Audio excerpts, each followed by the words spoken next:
En su radio, escucha la señal de la emisora cultural Universidad de Antioquia, Sistema de Radio Educativa. En la programación de la emisora cultural Universidad de Antioquia, variedad y contenido para escuchar y conocer. Es sábado en la mañana, no tengo prisa por salir de esta cama. Sábado por la mañana es una radio revista familiar para que participe y opine. Póngalo en su radio, sábados 9 de la mañana.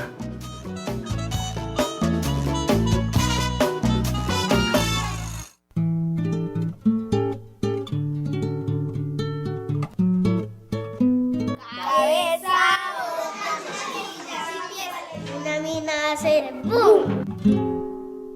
Pueden estar en cualquier parte, escondidas, y uno no las puede ver. Una mina es algo peligroso. Debajo de un árbol. No la puede coger porque explota y se muere. Uno debe cuidarse, mantenerse alerta por si uno ve una. Entonces, si uno ve algo extraño, eso debe ser una mina. Cuídate. Cuídame. Cuidémonos. Acción contra minas antipersonal, Unión Europea y Gobernación de Antioquia.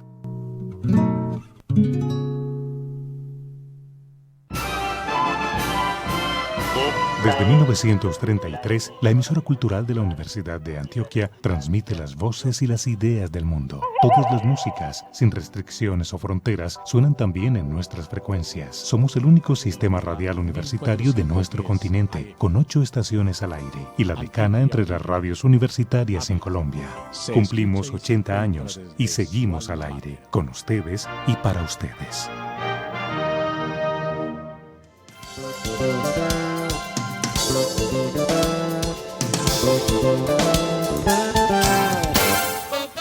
Muy bien, y seguimos en esta tarde de viernes en Conexión Antioquia hablando de páramos. Quisiéramos estar un poquito en un páramo, al menos para sentir un poco de frío, ya que aquí en la ciudad de Medellín cada vez más se siente el calor y de alguna manera pues es interesante conocer y hacer este recorrido por el conocimiento de estos páramos en nuestra bella región de Antioquia, que pues en esta temporada que se están celebrando los 200 años, pues es muy bueno tener en cuenta esa parte de la geografía y cuidarla y protegerla, Natalie. Sí, yo quería saber y que nos contaran a todos cuál es la labor de ustedes en cuanto a extensión desde el grupo de investigación. Natalie, en el grupo de investigación nosotros ofrecemos servicios de análisis microbiológicos, lo que incluye determinar los microorganismos que se encuentran en diferentes muestras, desde alimentos hasta una muestra de suelo, y hacemos la identificación y la caracterización de esos microorganismos, tanto con sus características morfológicas como a partir de sus caracteres genéticos, utilizando metodologías de biología molecular. Básicamente eso es lo que hacemos. Muy bien, y en ese sentido, pues retornando a los páramos de nuestro departamento y lo que ustedes han estudiado en cuanto a todos los hongos, bacterias, todos esos seres microscópicos, ¿no? O sea, sí. ¿Qué han encontrado? O sea, ¿cuáles son como esas ese suelo que se puede encontrar después de que de alguna manera ustedes ya cuando hacen un estudio, pues empiezan a observarlo ya en el microscopio, bueno, a analizarlo? ¿Qué se han encontrado? ¿Qué encontraron? Bueno, yo creo que es importante llamar la atención aquí a algo, y es que lo que hace muy llamativo un suelo de un páramo es su origen. Entonces su origen es netamente volcánico y glaciar, y se caracteriza por tener un alto contenido de materia orgánica. Y así, ¿por qué alto contenido de materia orgánica? Porque el proceso de descomposición, cuando las ramas de los árboles caen en el suelo, en ambientes más cálidos, más templados, es mucho más rápido que lo que sucede en un páramo. Entonces, como la descomposición de esa materia orgánica, de esa hojarasca, es tan lenta, se acumula en el suelo, y el suelo es muy rico en materia orgánica. O sea, sucede más o menos cuando uno guarda algunos alimentos en la nevera, ¿no? Que se preservan más en la nevera. Lo mismo sucede con las cuestiones biológicas que están en los páramos. Carlos, excelente comparación. Exactamente es eso lo que sucede. Entonces nuestra curiosidad era qué está sucediendo con los microorganismos que se encuentran en esas condiciones tan extremas para nosotros, ¿cierto? Tal vez para ellos no, porque son sus condiciones normales, pero para nosotros son extremas, esas altas esas muy bajas, sí, muy bajas temperaturas y esa alta radiación. Entonces comenzamos a estudiar y estudiamos específicamente los microorganismos que se encuentran relacionados a las plantas. Y en este caso a la planta insignia de los páramos, que es la especie Speletia que corresponde a los frailejones, al género Speletia que corresponde a los frailejones. Y comenzamos a estudiarlos porque ya hemos observado que los microorganismos que interaccionan con estas plantas pueden ofrecerles todos los nutrientes, hacen esa descomposición de esa materia orgánica y ofrecen los nutrientes para que las plantas puedan crecer, casi actuando como unos fertilizantes. Y al mismo tiempo ellos producen algunas sustancias antibióticas que eliminan algunos microorganismos que también pueden ser patógenos para esas plantas. Entonces nos serviría para pensar en procesos de restauración. Entonces comenzamos a estudiar primero qué hay, qué microorganismos tenemos. Y nos enfocamos básicamente en bacterias y en hongos. Algo muy interesante que nos preguntabas y es que los llevábamos al microscopio. Realmente lo que hace interesante el estudio de los microorganismos es cómo vamos a saber que están ahí. Entonces sí, el microscopio es una de las herramientas, observarlos, pero también es muy fácil ir al campo y observar que la planta está, que observo el colibrí, que observo la ranita, pero los microorganismos tú no los vas a ver, sino cuando los llevas al laboratorio y las pones en condiciones para que ellas crezcan. Y eso lo hacemos en algo que denominamos medios de cultivo. Entonces comienzan a crecer esos microorganismos, bacterias y hongos, y después los identificamos, qué son y qué papel podrían tener en la conservación y el cuidado de ese páramo. Bueno, ustedes llegaron y específicamente a dos de los páramos de los cuales hemos mencionado en esta parte pues del programa, y específicamente están en las áreas de Urrao y Santa Inés, que es en el norte del Valle de la Urra. En este caso, ahí en esas zonas ya había, por decirlo así, eran suelos de alguna manera que no habían sido maltratados por el hombre, o que encontraron ahí ya propiamente dicho, o sea, ya eran suelos maltratados, ya afectados, o de alguna manera hay cierta posibilidad de que no habían sido afectados y que eran naturales por muchos años este tipo de suelos que había en estos páramos. Bueno, mira, uno tiene conocimiento de una serie de actividades humanas que se vienen desarrollando en zonas paramunas. Por ejemplo, cuando estábamos ascendiendo hacia una de las localidades de Santa Inés, uno logra ver algunas zonas que están dedicadas al pastoreo de ganado. Sin embargo, donde nosotros hicimos el estudio, son zonas que aún se mantienen sin ser perturbadas por el hombre, donde nosotros hicimos como tal el estudio, pero son zonas muy grandes y sabemos que en esos lugares se están dando. Hay otras zonas, por ejemplo en el Mo Complejo, o lo que pasó hace algunos años en Urrao, que debido a actividades humanas estas zonas se queman por alguna imprudencia, y dado pues las condiciones de radiación que hay allá y los fuertes vientos, fácilmente se genera un incendio forestal. Que nosotros hayamos visto alguna otra actividad pues por las zonas por donde ascendimos a estos lugares, no, pero de que están pasando, sí se sabe que están pasando en nuestro departamento. Y que de todas maneras hay como intención de llegar allá también. Sí, intención, por ejemplo la minería, hay algunas áreas que están ahora en procesos para que ser cedidas para esas actividades. Bueno, entonces, ¿qué sucede cuando se afecta precisamente un área que de alguna manera es virgen y llega el hombre con sus maquinarias y su exploración y quiere afectar un terreno grande, una gran extensión de páramo? Bueno, pues primero está el daño ecosistémico, ese daño que ocurre allá y que quizás nosotros decimos eso está ocurriendo allá.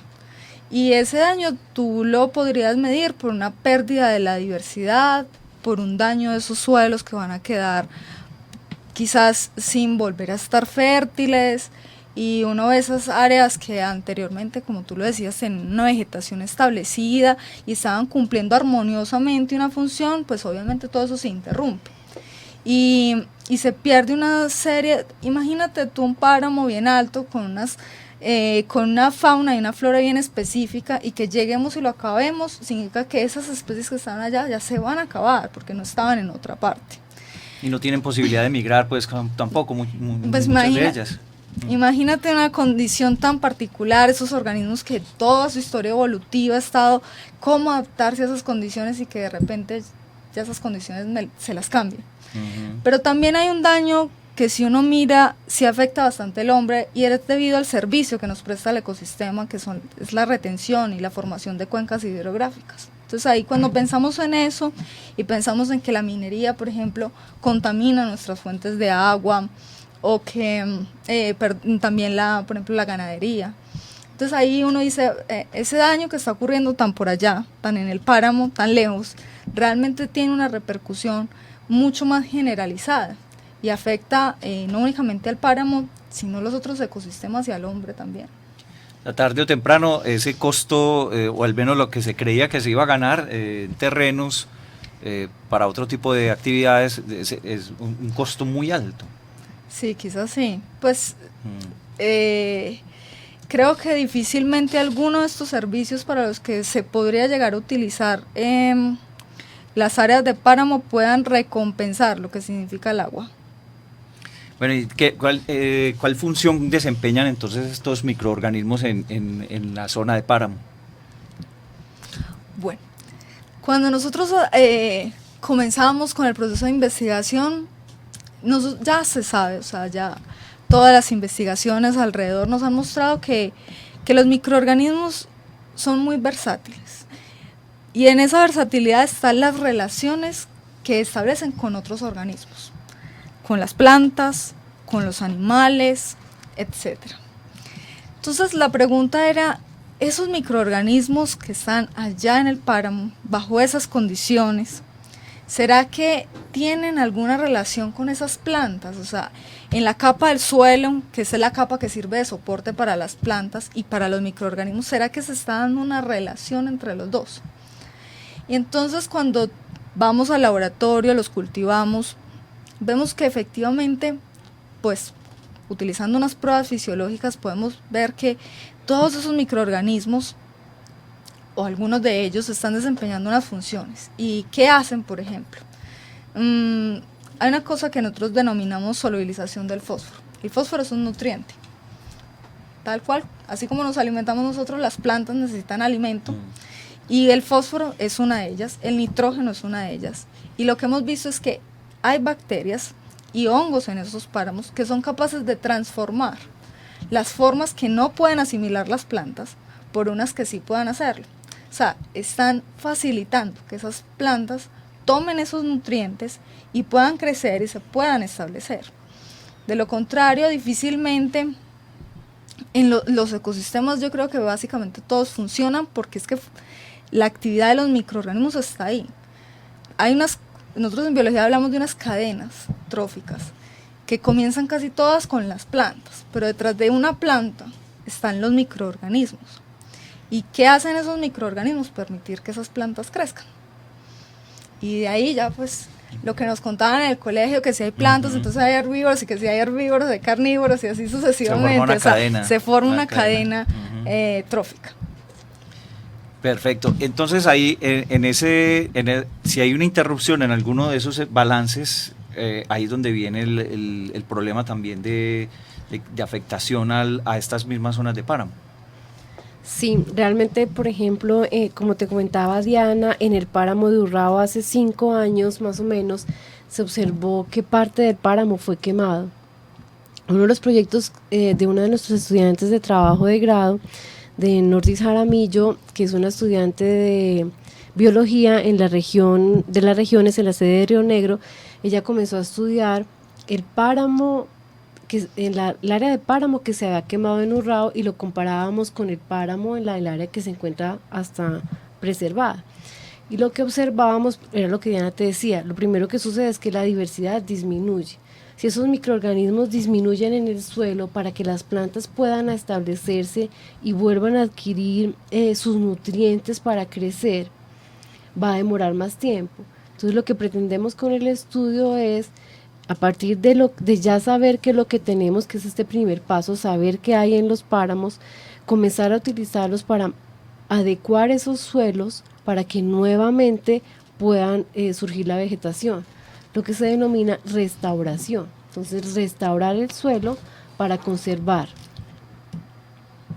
Entonces, el trabajo que realiza el grupo de investigación en este sentido, ¿en qué fase se encuentra? ¿Cómo van a aportar o cuál es como la fase en este momento que ustedes como grupo están haciendo el aporte en este tipo de investigación que hacen?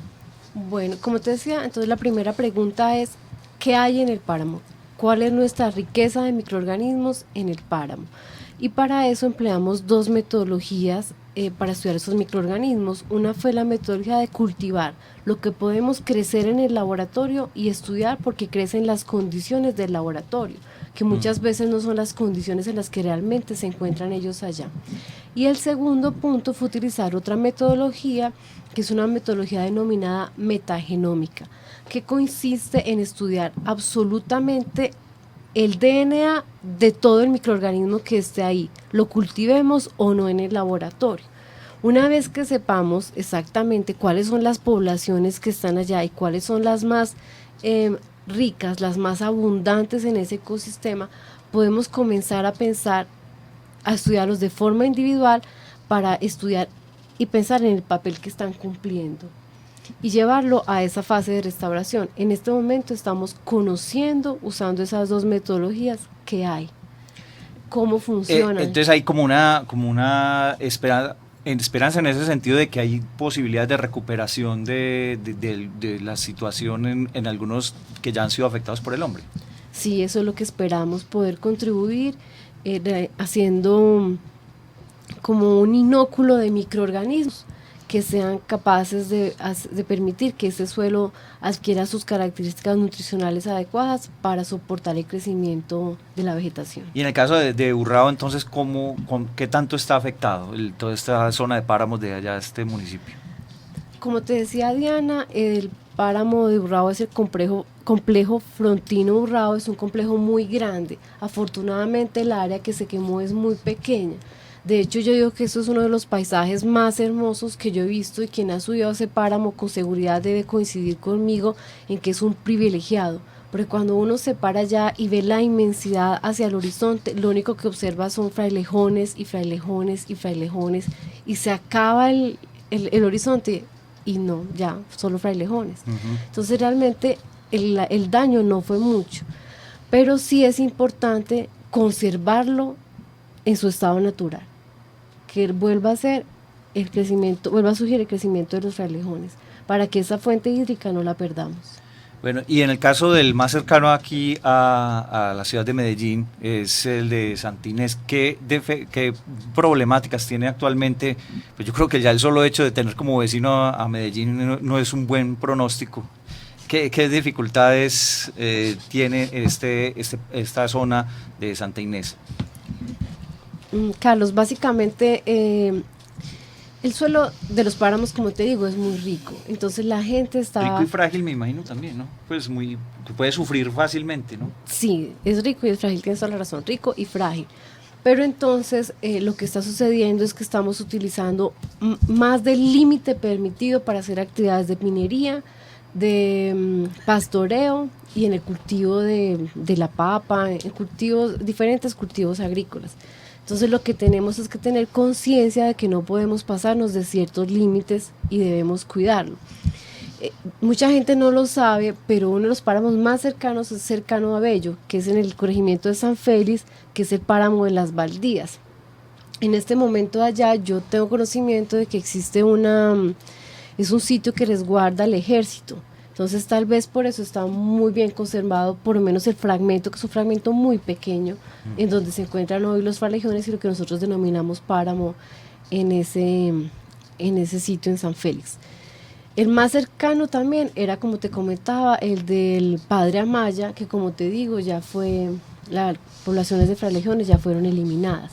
Entonces sí, el más cercano y el que debemos cuidar ahora es Santa Inés, pero igual los otros complejos son Farallones. Bien, ¿y qué seguridad hay en cuanto a seguridad propiamente dicha y también la parte de seguridad jurídica para precisamente proteger este tipo de reservas naturales que están en peligro?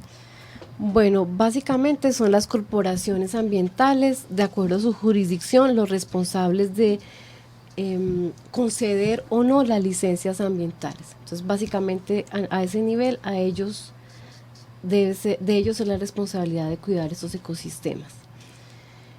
Yo solo debo adicionar a eso que todas las personas que desean subir a un páramo y conocerlo deben tomar las precauciones, porque estar en un páramo es un ecosistema que tiene unas condiciones adversas donde es muy fácil perderse.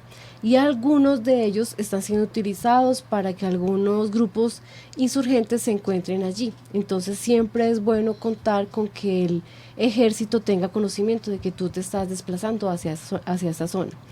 Entonces siempre que uno va a subir debe informar a la autoridad ambiental que va a subir, tener todas las precauciones para subir y tiene que ir con un guía.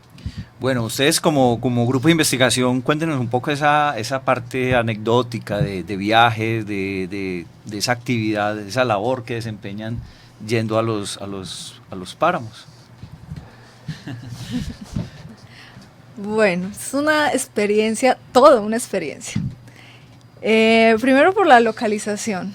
Entonces hay que desplazarse de Medellín, llegar hasta esas zonas, como te decía la profesora Pilar, con la debida guía de alguien, fácil perderse por allá, pero es todo un viaje, hay que mentalizarse a que muchas cosas a las que tenemos acceso en la ciudad y las facilidades de desplazamiento se van a acabar, que subir unos pendientes casi ser alpinistas que cuestan bastante. Hay que tener muy buena rodilla, muy buenas rodillas. Sí, bastante a la subida y a la bajada, porque esos golpes que se dan contra las rodillas sufren bastante. Pero es toda una experiencia y cuando uno sube, y bueno, nosotros tuvimos la posibilidad de acceder a dos sitios que son bien diferentes. En Santa Inés tú llegas a ese lugar, te quedas maravillado con el lugar y luego volteas tu vista y está toda la vista de una serie de municipios del departamento, Entre Ríos, Santa Rosa de Osos, y bueno, tú ves eso en Urrao, como te decía la profe, uno llega y se asombra, se queda absolutamente paralizado y se concientiza un poco de que el hombre no tiene el primer lugar en la naturaleza, sino que estamos ahí inmiscuidos y en tanta inmensidad, sí, en tanta inmensidad uno sí se siente un poco microorganismo, sí, realmente micro. Exactamente. Frío sí, bastante. En Urrao sí que sufrí con el frío. Belmiras, Santa Inés, accediendo por Belmira es un poco más cercano, es cuestión de que tú en un día puedes subir y bajar. En Urrao hay que prepararse para la fría noche allá arriba. Sí. La idea es no mojarse. Si logras que no te mojes, menos frío sientes. Pero mojarse en un ambiente así es lo más fácil. Claro, mucho, porque se combina el agua con el viento frío, entonces... ¿Y cómo son esas expediciones de los grupos de la universidad? ¿Cuántas personas lo componen y cuánto tiempo permanecen en un sitio de estos? Bueno, para el páramo de Santa Inés, como es tan cercano a nosotros, básicamente lo que nosotros hacemos es, en el caso de la microbiología, porque muchas veces los grupos de otros macroorganismos permanecen más tiempo en el sitio, pero nosotros subimos en la mañana, colectamos las muestras y en la tarde regresamos. Como te dice Diana, pues más o menos es una caminata de 5 horas, tienes que tener un muy buen estado físico, llevar mucha agua, y lo que hacemos es que prácticamente vamos grupos de 5 personas y el guía. Para Urrao, como ya vamos a pernoctar allá, es muy importante llevar una mula, esos animales maravillosos que saben andar muy bien por todos los caminos. Sí. Eso lo saben muy bien nuestros arrieros, y ellos son unos animales que cumplen un papel fundamental en esas expediciones, sí. Porque son los encargados de llevarnos todo el material hasta esas alturas. Y ya esa parte entonces, ustedes mencionaban que es que la impresión que da de todo lo grande pues, y lo minúsculo que se siente pues, el ser humano en semejante paisaje. Luego me imagino que viene un poco como esa preocupación por ver pues, de cómo lograr proteger este patrimonio tan importante. Pues yo creo que eso es generalizado. Difícilmente uno podría preocuparse o sentir una necesidad por algo que no conoce. Cuando uno accede a estos sitios y ve que lo que dicen los libros no es tan teoría, sino que es cierto, y la importancia de correr en Urrao esa cantidad de fuentes de agua, uno dice, verdad que sí, verdad que es importante, y ojalá dentro de lo que yo hago como investigador pueda de alguna manera llegar a contribuir a que eso se mantenga así como está. Pero yo creo que sí, o sea, cualquier ser humano solo y únicamente cuando conoce algo y se apropia de eso, es cuando puede decir, lo quiero conservar, lo quiero así como está. Uh-huh. Bueno, ya estamos llegando pues al final de esta charla, seguramente pues quedan algunas inquietudes. ¿Y cuál es como el mensaje que ustedes quisieran dejar para la audiencia, para todo lo que de alguna manera pues, se puede generar como reflexión y el futuro del grupo de investigación como tal? Bueno, yo creo que muchas veces cuando uno escucha hablar hongos y bacterias, se imagina enfermedades. Me voy a enfermar, es la bacteria que me da la laringitis, entonces me voy a enfermar. No, tenemos hongos y bacterias que son organismos benéficos, que cumplen un papel muy importante en dinamizar esas sustancias que se encuentran, esas moléculas que se encuentran en el agua, en el suelo, y que son muy importantes para que tengamos vegetación, para que tengamos cultivos, para que podamos alimentarnos. Entonces la primera idea que queremos dejar es que los microorganismos cumplen un papel fundamental y no todos tienen esa característica de ser patógenos. Muchas veces ellos mismos nos ayudan de muchos de esos microorganismos hemos obtenido antibióticos que hoy son los que utilizamos para eliminar esos patógenos de enfermedades tanto de animales como de plantas.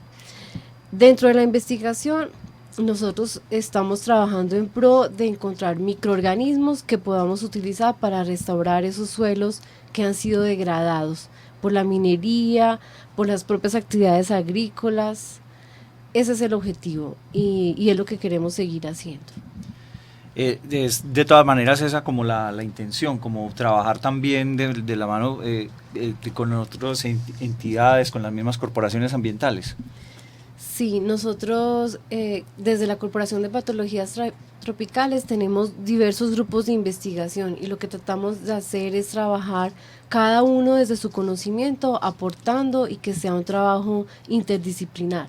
Nosotros trabajamos en colaboración con el profesor Juan Fernando Alzate del grupo de secuenciación genómica que está adscrito a uno de los grupos también de la corporación, que es el grupo de parasitología, y con él trabajamos haciendo la investigación de esos microorganismos desde la parte genética.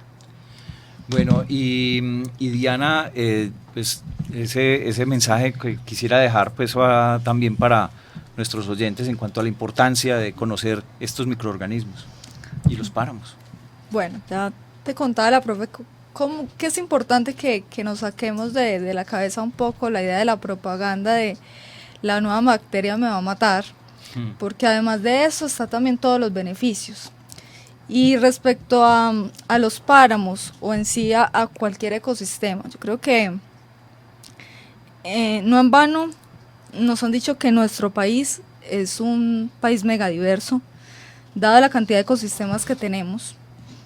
Ahora si miramos en Antioquia y nuestras montañas, que son quizá uno de los orgullos que tenemos, también tenemos que pensar en que esas montañas están permitiendo que se establezca una serie de ecosistemas diferentes, entre ellos los páramos. Entonces, si tenemos esa riqueza y hablamos de la riqueza que tenemos en el potencial humano y en la riqueza de nuestros suelos, también tenemos una riqueza biológica que tenemos que cuidar, de la cual somos responsables.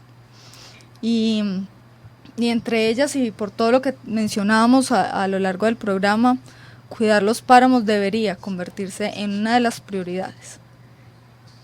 Cuidar de alguna manera pues nuestro Nosotros patrimonio. Somos, sí, ricos infinitamente, pero más allá de ser ricos, pues hay que saber administrar la riqueza.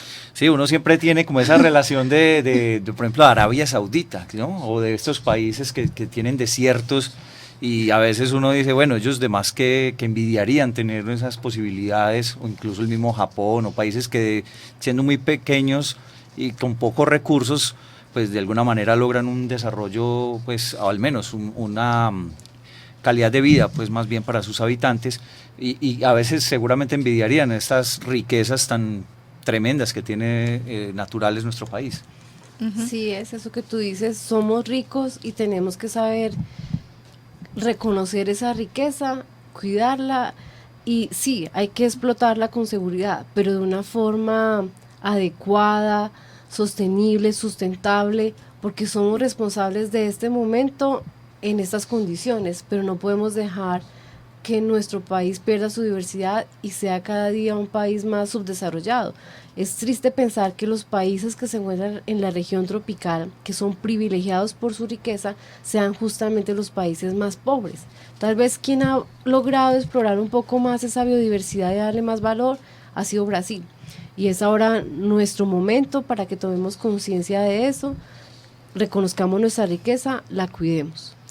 Muy bien, y ya entonces estamos llegando al final de este espacio en esta serie de programas con los grupos de investigación de la Corporación Académica para el Estudio de Patologías Tropicales. Agradecemos a Natalie Guzmán por su participación y coordinación en esta serie de espacios. Natalie, su parte final y invitación a nuestros oyentes también a que les sigan en redes sociales, etcétera. Bueno, para que estén más conectados o si quieren saber más de los temas que hemos tratado, pueden buscarnos en Facebook como Corporación de Patologías Tropicales, o nos pueden seguir en Twitter, @corporación, y también nos pueden llamar al 219-03-2306, y también los invito para el próximo viernes, también estaremos hablando de sustancias bioactivas.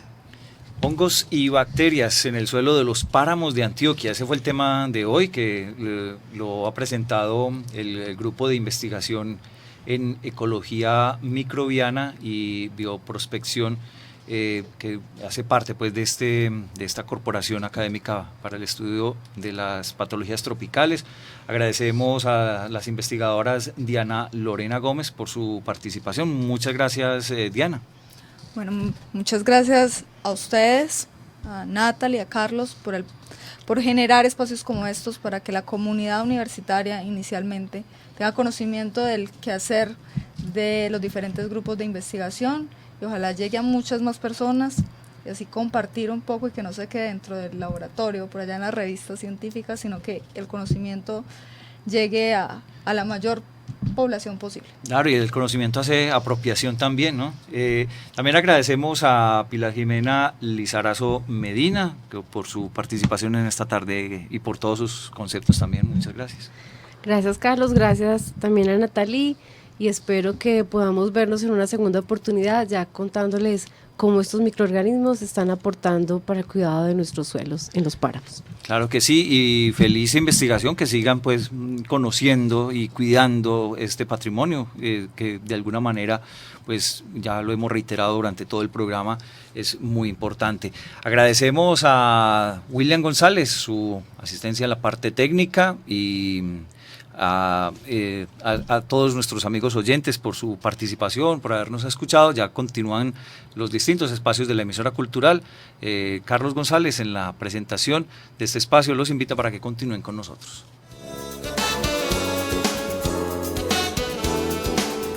Conexión Antioquia.